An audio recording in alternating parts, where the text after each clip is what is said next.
Salut mes gangsters madrilènes, bienvenue dans Pop Life. Aujourd'hui, on parle de la nouvelle saison de la Casa de Papel dont tout le monde parlait en 2017 et on se pose une simple question, est-ce que le concept tient suffisamment le coup pour tenir sur autant d'épisodes ?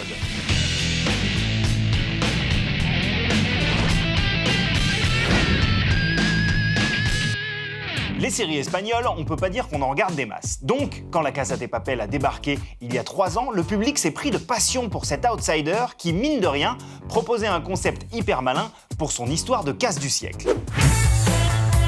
Personne n'avait jamais monté un coup pareil, ni à New York, ni à Londres, ou même à Monte-Carlo.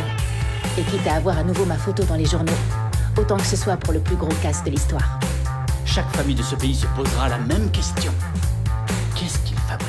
Bon, ça ne se voit pas dans la bande-annonce, mais la saison 1 de la Casa de Papel est une petite merveille de précision à la mécanique bien huilée, même si une grande partie de son intrigue nous rappelle très fortement le film Inside Man de Spike Lee.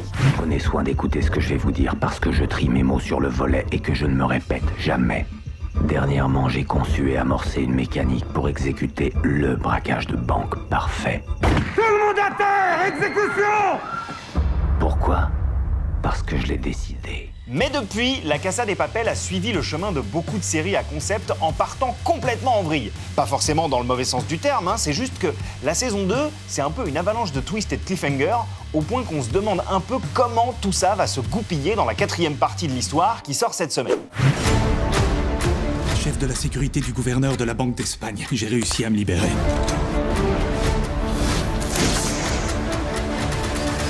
Je viens de perdre toutes les images des caméras à l'intérieur de la banque. Vous êtes seul. Vous êtes plus du tout invincible.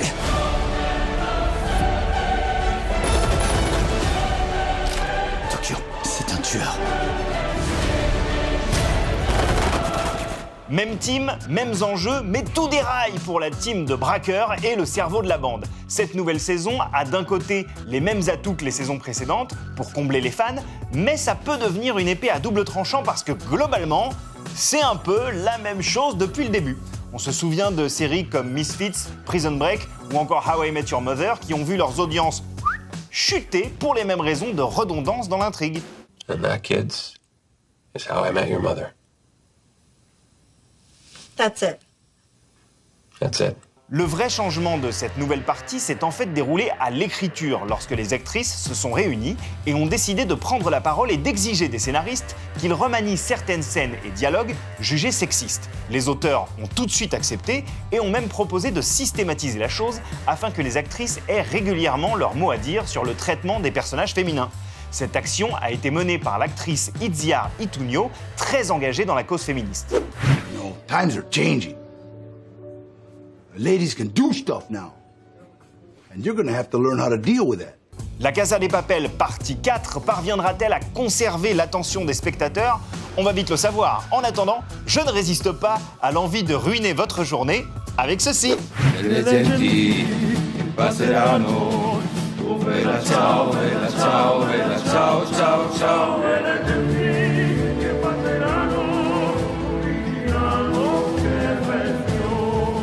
Et allez ciao, et allez ciao, et allez ciao, ciao, ciao. Ne me remerciez pas. Aujourd'hui, dans le Rewind de Pop Life, saviez-vous que le final de How I Met Your Mother, diffusé en 2014, a été tourné en 2006 ? Wait, what? Wait, what? Tout le concept de How I Met Your Mother, c'est que l'histoire est racontée par le personnage principal, Ted, à ses 2 ados.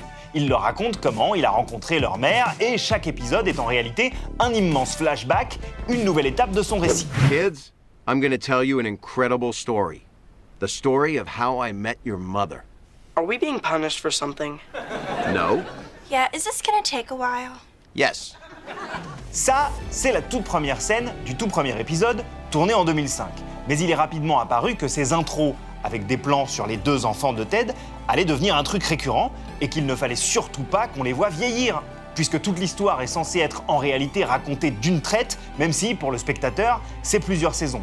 Dès le début du tournage de la saison 2, les showrunners décident donc de tourner toutes les scènes avec les enfants de Ted, dont celle du final de la série. No, I don't buy it. That is not the reason you made us listen to this. Oh, really? And what's the reason? On ne vous en montre pas plus pour ne pas spoiler au cas où vous n'auriez jamais vu la fin, mais sachez que Lindsay Fonseca et David Henry, aujourd'hui de beaux et fringants jeunes adultes, ont à l'époque dû signer un contrat de confidentialité qui s'est étendu sur près de 10 ans. 10 ans durant lesquels ça n'a pas toujours été simple de garder le secret. Keep it secret. Si vous avez comme moi un peu de mal à garder les secrets, ce que je vous propose, c'est d'aller tout de suite dans les commentaires de cet épisode de Pop Life sur la page Facebook de MCM et de balancer le secret que vous avez marre de garder pour vous. Moi, je vais faire le mien direct.